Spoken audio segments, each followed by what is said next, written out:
You have seen what I did to Egypt, and that I have borne you on the wings of eagles and brought you to me.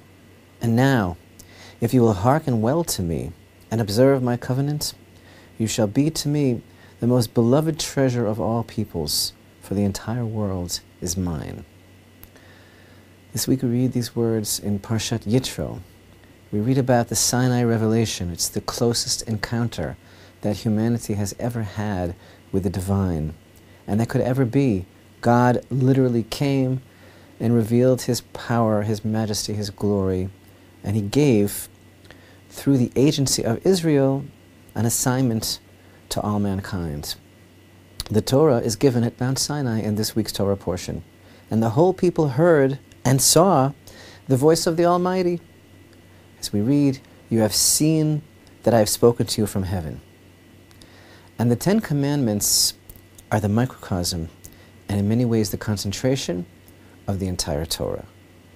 How odd, how difficult at first to understand that the first of the 10 Commandments doesn't seem to be a commandment at all.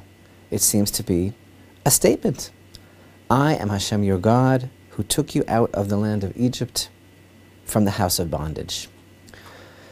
But it's really as if to say, this is the starting point of everything. The first commandment is to know me and to believe in me.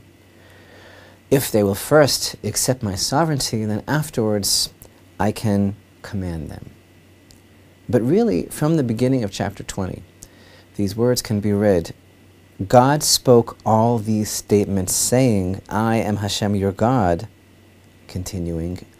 In other words, the purpose of all these things is just to state it was really just for the purpose of saying these words, for the sake of these words, I am Hashem your God, for a person to believe that I am Hashem your God, because through the Torah we come to the level of clinging to God and believing in Him, and that's really the purpose of the entire Torah. So, Anochi Hashem Elokecha, I am Hashem your God, is the purpose of the entire Torah. But we can go even deeper. There's a very, very cryptic, very beautiful statement that our sages make, and they say, the whole Torah is really nothing but the names of Hashem. And that everything, from beginning to end, the entire structure, essence, content of the Torah are really names of God. And that's a very beautiful statement and obviously very powerful, but what does it really mean? First of all, I think on the simplest level, which isn't very simple, it means that God is the only true reality. So the entire Torah is really a reflection of Him, because everything in life is nothing but a reflection of Him. But I think there's an even deeper way of understanding this statement. It's based on a statement that our sages make in Tractate Shabbat regarding this word Anochi in this sentence. The verse here in chapter 20, verse 2 states, Anochi Hashem Elokecha, I am Hashem your God. And Anochi, the word used here for I in this verse, it's spelled Aleph, Nun, Chaf, Yud. The Talmud in Tractate Shabbat tells us it's really an abbreviation for the words Ana Nafshi Ketifat Yahavit. I have written my spirit, I have written myself into the Torah. Hashem is saying through the word Anochi, I have written myself into the very words of the Torah.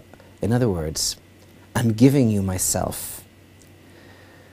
So that when we study and when we immerse ourselves in the words of the Torah, in all these statements that God spoke, Anochi, I am Hashem your God, then those words, I am Hashem your God, become etched in our hearts. And the purpose of all of the mitzvot is only that we should strive to cling to God at all times.